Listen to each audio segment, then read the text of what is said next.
Good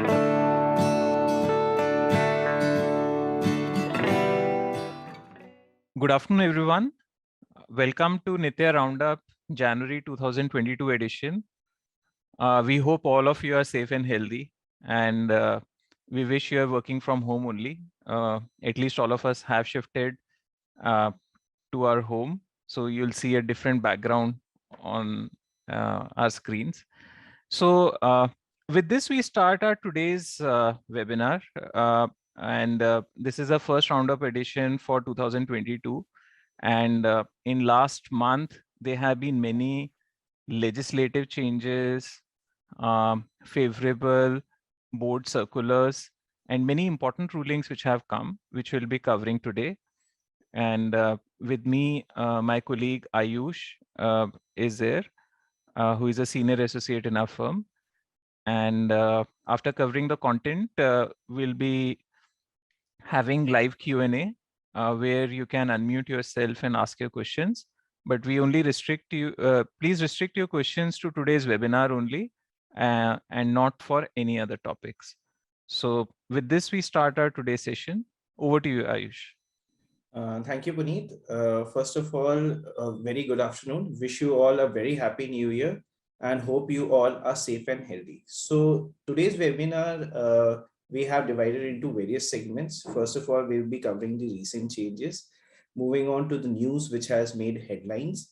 Thereafter, we'll be having a special coverage on Section 16, the changes which has been brought in force from January 2022. Then we'll be covering the key rulings. Thereafter, we'll conclude with a synopsis, and then we'll be having a live question and answer round. So coming on to the first segment of recent changes. So the first recent change which has been brought is that the Supreme Court has extended the time limit for filing of appeals and making various compliances under all laws. So for limitation which is from March 15, 2020 to February 2022 has been excluded. Therefore, any limitation which is falling under this time period is being extended to 90 days, expiring from February 2022. So it will expire somewhere in June 22. So if there's any time period, anything which is pending, the SSC can take benefit of the same. The second change which has been brought is in the Customs Tariff Act. So if we see, more than 351 changes has been brought under the Customs Tariff Act. These changes have been brought to align Customs Tariff Act with the HSN, which is being released in the year 2022, and with the global evolving technologies. So these custom tariff changes will have a direct impact on the importers.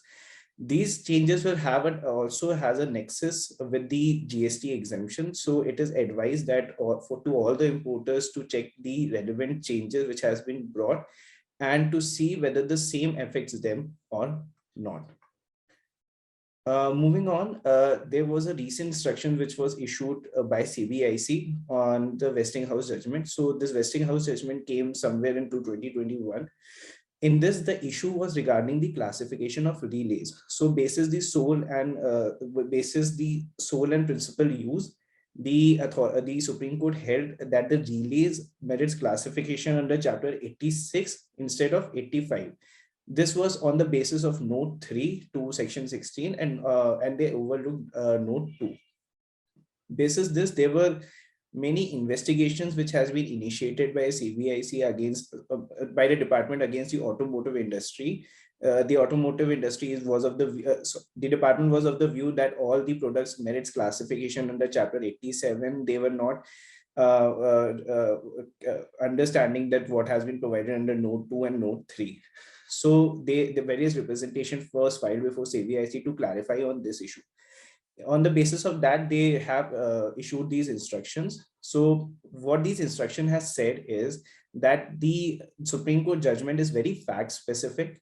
It is on the basis of applicable only on relays which is used in railways of Chapter 86 and not parts of Chapter 87. Hence, the same will not be applicable on automotive industry. Then the Supreme Court judgment is pronounced in the context of erstwhile Excise Tariff Act. So as we know that the GST is aligned with the Customs Tariff Act. So what the Supreme Court judgment of Westinghouse is on the basis of Excise Tariff Act or not on the basis of Custom Tariff Act. Hence, this will not be applicable. Then the classification of parts under section 16 is to be done considering the facts, section, chapter notes, and judicial precedent. It should not be based on a one Supreme Court judgment and should not be blindly applied. It should be based on the facts, section notes, chapter notes, and judicial precedents. So this comes as a benefit to all the automotive industry, where they can make specific classification under the other tariff headings. And this will be applicable and binding on the department. So from an indirect tax perspective, the best thing which has happened this year is the CBIC instructions, because after the Supreme Court ruling, a lot of investigations, a lot of ambiguity, etc., arose specifically for automotive industry, because the rates of GST were very different, 18 and 28. So 10% difference was there. So even though a board circular cannot override a Supreme Court judgment, but in effect, this circular has tried to do that.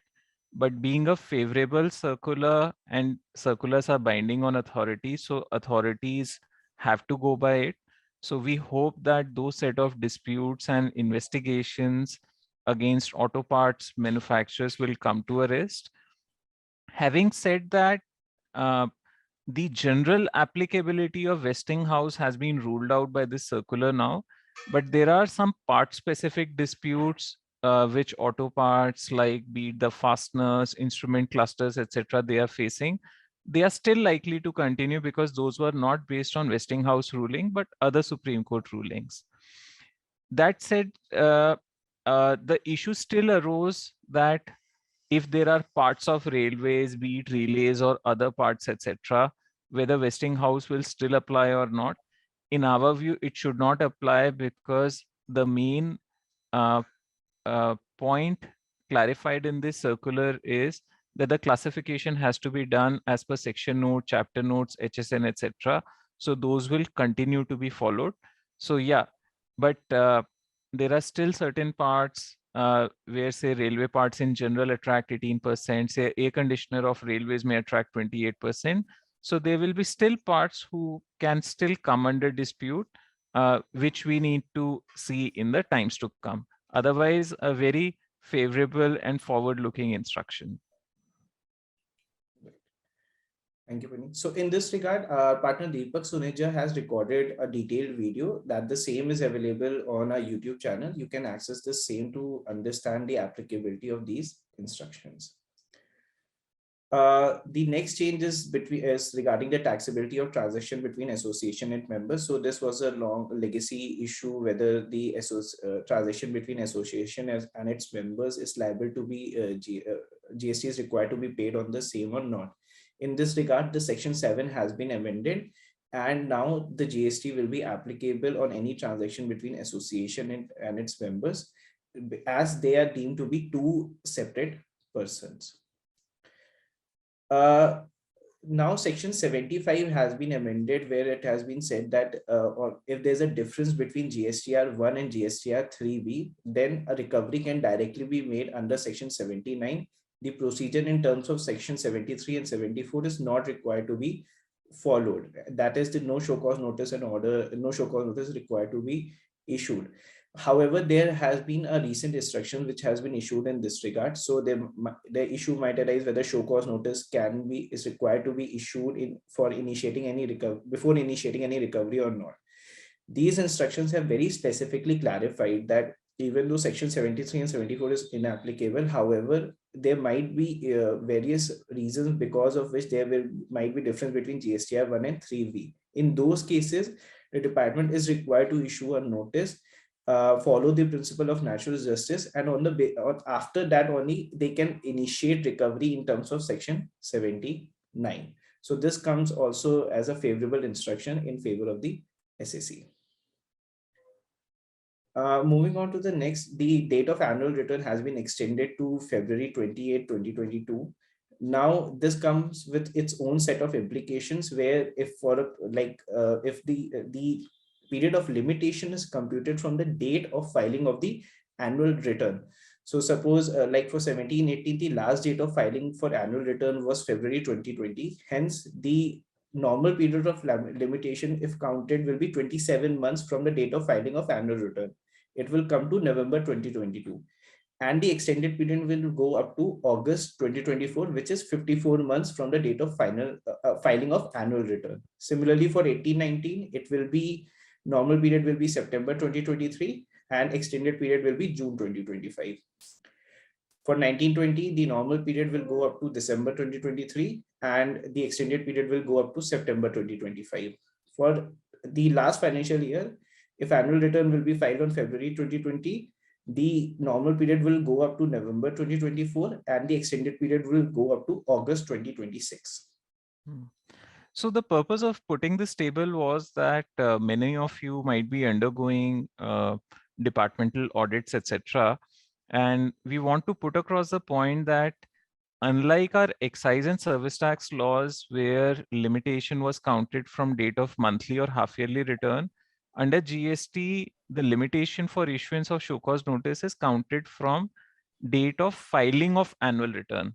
So to that extent, for 1718, the department has to conclude the show cause notice, including its adjudication within 3 years. And within 3 years, they have been given time of 3 months for adjudication. So if 3 months is deducted from 3 years, then November 5 or 7, depending upon last date of filing of return, November of 2022 is the last date by which they can issue the show cause notice. And that's why you will see a lot of hurry in the department side also in issuing notices for conducting departmental audits, conducting those audits as well.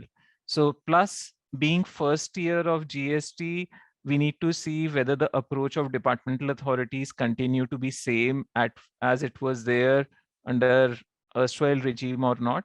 But yes, based on the experience of our clients, some of which have already undergone this exercise, it's same only. In some or many of the cases, a lot of frivolous objections, etc., have been taken. So this is an important thing to be watch out. So another important change is like the date of filing of MEIS and SEIS applications. So the date has been extended to January 31, 2022. So for the financial year 1819, the application can be filed with 10% applicable late cut. For 1920, with nil late cut, it can be filed with 31st January. For the April 2020 to December 2022, it can again be filed till 31st January. However, what has happened that IceGate has stopped accepting MEIS claims for the period September 2020 to December 2022. So a recent notification was issued wherein the MEIS claim was capped to 2 crore per exporter, and which can go up to 5,000 crore per, and the budget allocation was 5,000 crore. So the 2 crore limit was also challenged before various high courts, and Delhi High Court has issued a show cause notice against the same. But what the department is now saying is that their 5,000 budget allocation has also been exhausted. So they have stopped accepting the MEIS application. So in this case, what can SSC can do, that they can file a manual application, and if their application, MEIS application, gets rejected, what they can do is that they can approach the High Court on the same point. And just to add, so the two limits which were imposed for this period, September to December 2020, one was a limit that per exporter, the claim will not exceed 2 crores. And secondly, there's an overarching cap of the government that the total claims they will sanction will not exceed 5,000 crore. Nowhere the government specified that this will be done on a FIFO basis. That suppose their total claims of 5,000 crores have been filed, they will not, or they will stop entertaining that. It was nowhere there. Even respecting the cap, etc., then also it should be granted on a pro rata basis. So in our view, you should continue to file the claims. If portal is not accepting, do it manually. And if there are rejections, etc., you should challenge it before the High Court through a writ petition. Moving on, for the SEIS claims, like for the financial year 18-19, the application can be filed with 5% late cut, and for 19-20, no late cut will be applicable. So these were all the changes, recent changes which has been brought. Moving on to the news which made headlines. So the first news is regarding the crypto exchange. So the department has initiated investigation against the currencies. So like WazirX was giving out its own currency. So department is disputing that on these transactions, they are also required to pay GST. However, still there's no clarity on how these transactions will be taxable under the GST. Then the discounts which is offered by Swiggy and Zomato also came under the taxman lens, where multiple discounts were offered by Swiggy with the multiple banks like HDFC. Suppose 500 rupees food is ordered, then 475 is required to be paid. So the department is disputing that 25 rupees is a kind of barter transaction, hence GST is required to be paid on the same. Next, we have like various tax refund schemes. So the government is having a plan of increasing the export. Okay, so for the tax refund schemes will also see that their budget will be increased in the upcoming budget.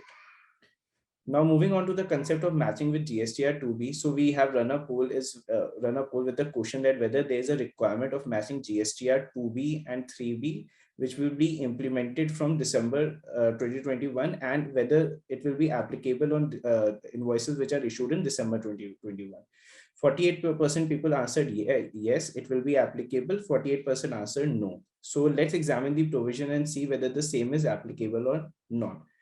So the section 16(2)AA has been inserted, where it is required that require the supplier to upload invoices in GSTR 1, and the same is required to be communicated to GSTR 2B. After this communication only, the recipient can avail the ITC.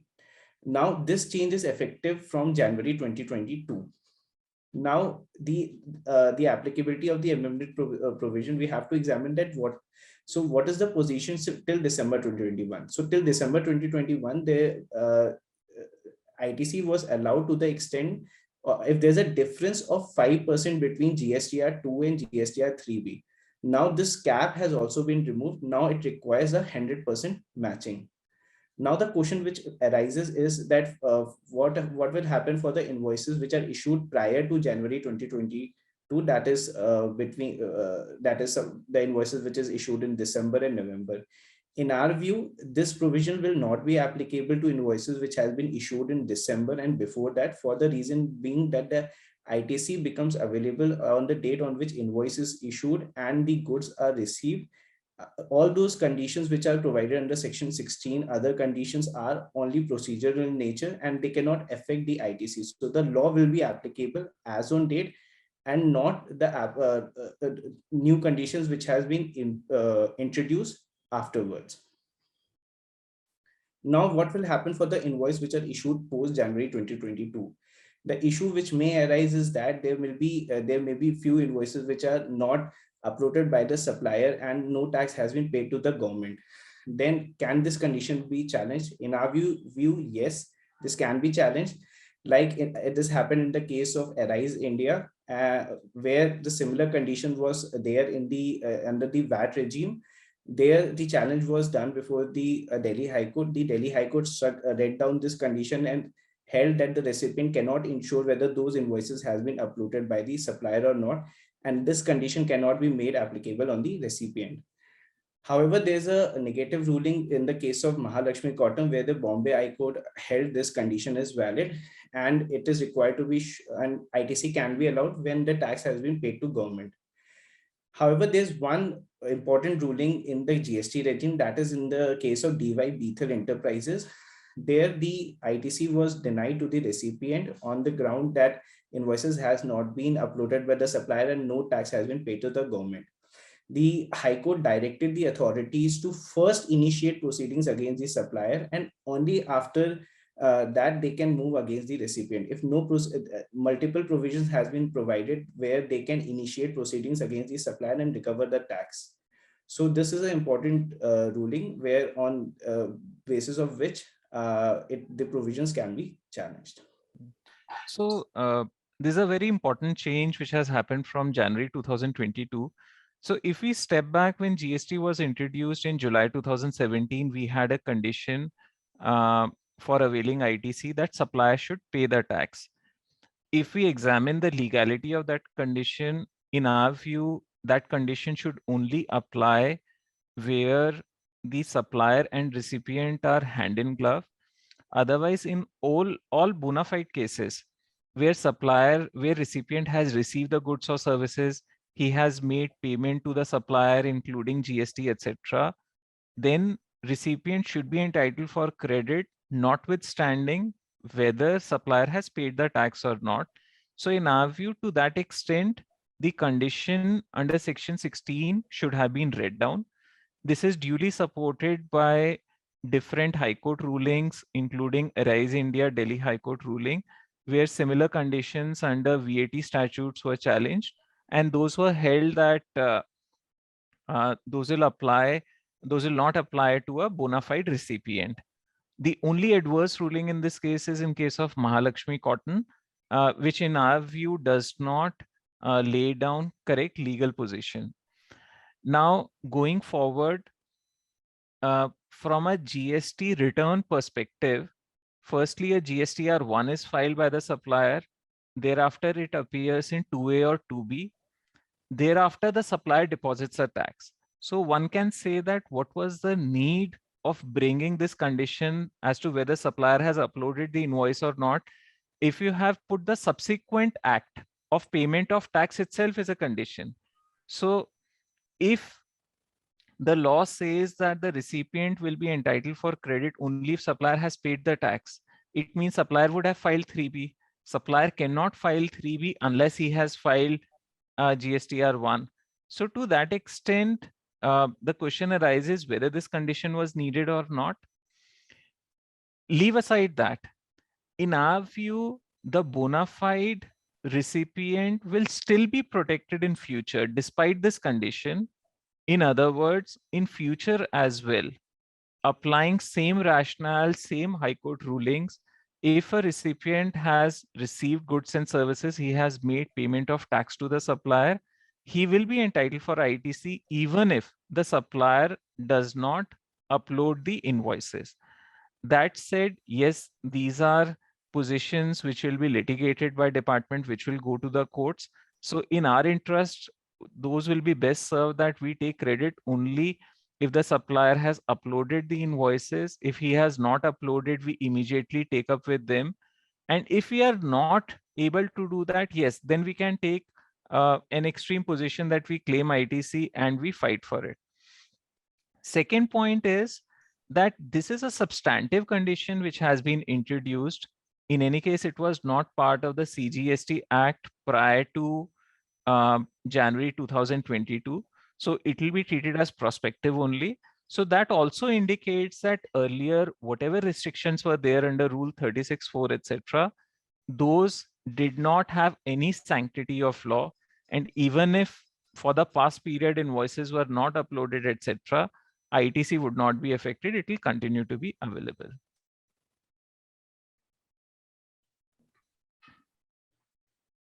Thank you, Puneet. So very quickly, we'll cover the key rulings.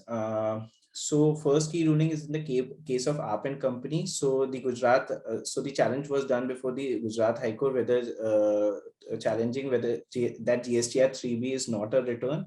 The Gujarat High Court allowed saying that GSTR 3B cannot be considered a return.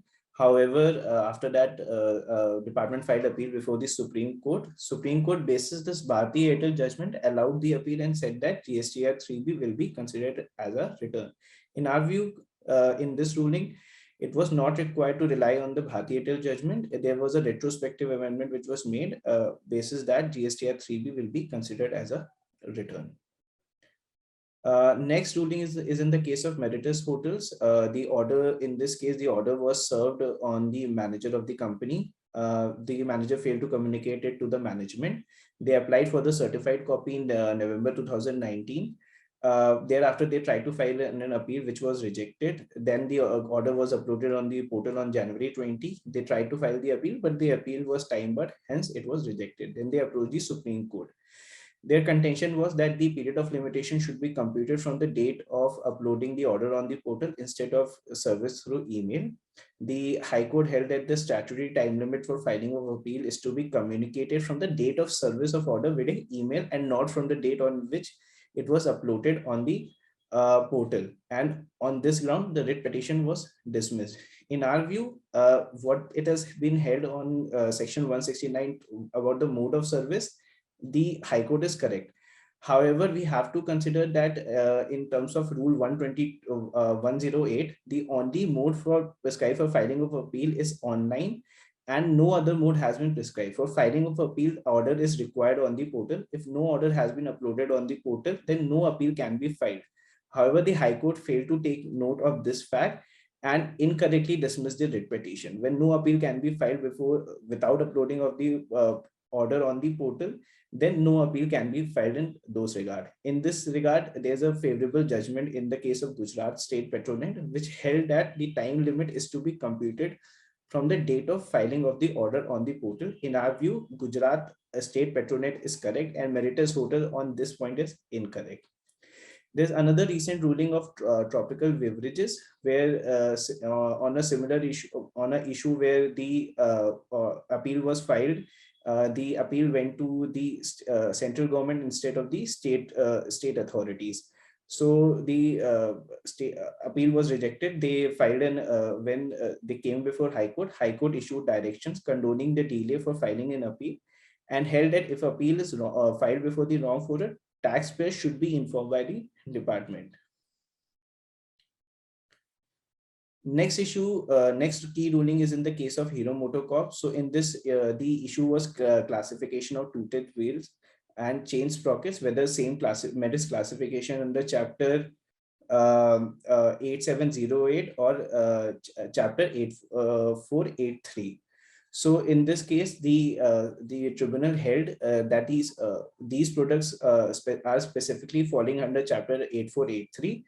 These products are integral to engines and transmission system. Hence, a note 2 in terms of note 2E, which excludes integrated parts of engine and motors, this will be classified under chapter 8483 and not chapter 8708. In this regard, this is a favorable ruling, and the SSC can take benefit of these rulings while making classification under specific heading instead of the 8708. Then we have case of Macquarie Global, where in this case, demand of service tax was raised, saying that on the basis of some transfer pricing documents, saying that a foreign company has reimbursed certain expenses to the Indian company. Hence, they will be considered as intermediary. The Indian company was mainly providing back office support service and IT related services and not providing any other service. So when the appeal went before the tribunal examined the document and said that the department, to say it's an intermediary service, has to identify two distinct services, and there should be three different persons should be involved. Not merely on the basis of documents, the department cannot say that the Indian company is an intermediary between two different persons. They're required to identify three different persons which are involved in the transaction. If no three persons are involved in the transaction, the Indian company cannot be considered to be an intermediary service. Next ruling is in the case of Bharat Oman Refineries. This is a AAA judgment. So the issue was, so the advance ruling was filed on the question whether GST is required to be paid on notice pay recovery, group mediclaim, canteen charges, and telephone charges. The AAAR held that GST is not required to be paid on notice pay. They also held that no GST is required to be paid on group mediclaim, canteen charges, and telephone charges. The AAAR further held that ITC will be available on canteen charges and ITC is not available on group mediclaim, insurance premium, and telephone charges. In our view, on the first point, notice pay recovery, this ruling is perfectly correct. and SSC can take benefit of the same. But on the other points of group mediclaim, canteen and telephone charges, in our view, this is incorrect. GST is required to be paid on the same, and ITC will be available to the company. In the case of Dr. Wilmar, the issue was that the employee was recovering certain charges and providing hiring services. So the issue before the Advanced Ruling Authority was whether ITC will be available on the same or not, and GST is required to be paid on the employee recoveries or not. The authorities held that no GST is required to be paid on employee recovery, and ITC will be available post February 2019. In our view, what the authorities held that GST will not be applicable basis entry 1 to schedule 3 is incorrect, as it is applicable for transaction between for services provided by employees to employer and not services provided by employer to employees. So on that ground, Dr. Wilmar is in a partially incorrect ruling. Then there's a very favorable ruling in the case of LGW Industries by the Calcutta High Court. Demand was raised on the recipients, saying that the recipients are found to be non-existing and they are fake, and the recipient has not taken due care while taking the credit. Also, the allegation was that the suppliers from whom credit has been taken, their registration has been cancelled. So no ITC is available to the recipient. The High Court examined these facts and held that if the ITC will be available if on the date of the transaction, the purchases were genuine and were undertaken before the cancellation of registration. If the cancellation of registration has happened post taking of credit, and then also the ITC will be available. So they remanded the matter back to examine the facts. So in our view, this ruling is correct. The SSC can take benefit where on these grounds the credit is being denied to them. With this, we come to an end of the key rulings. And now Puneet will take over the synopsis. Yeah, thank you, Ayush, for covering all the things comprehensively. So coming to the synopsis, as Supreme Court has extended the limitation period, so we should ensure that we file all applications appeals as per the new limitation period. Similarly, duty credit scripts, all applications need to be filed within January 2022. As we discussed, that portal is wrongly not allowing filing of MEIS applications for September to December 2020. So you should file it physically, and if rejected, you should challenge in the High Court. We discussed in detail about CBIC clarification on Westinghouse, which is very favorable. The restriction which has been brought for availing ITC basis GSTR 2B, yes, it has come from January 2022. It is prospective. In any case, in our view, it should not apply to bona fide recipients. The last date of filing GSTR 99C has been extended to February 28, 2022. And a very favorable announcement that in the upcoming budget, the government is likely to increase fund allocation for RoadTEP, which should lead to increase in the rates. LGW Industries High Court ruling very favorable. ITC will be available even if the supplier was fictitious, as long as the purchases have been genuine. Thank you everyone for joining in large number. So with this, we come to end of today's session. Thank you.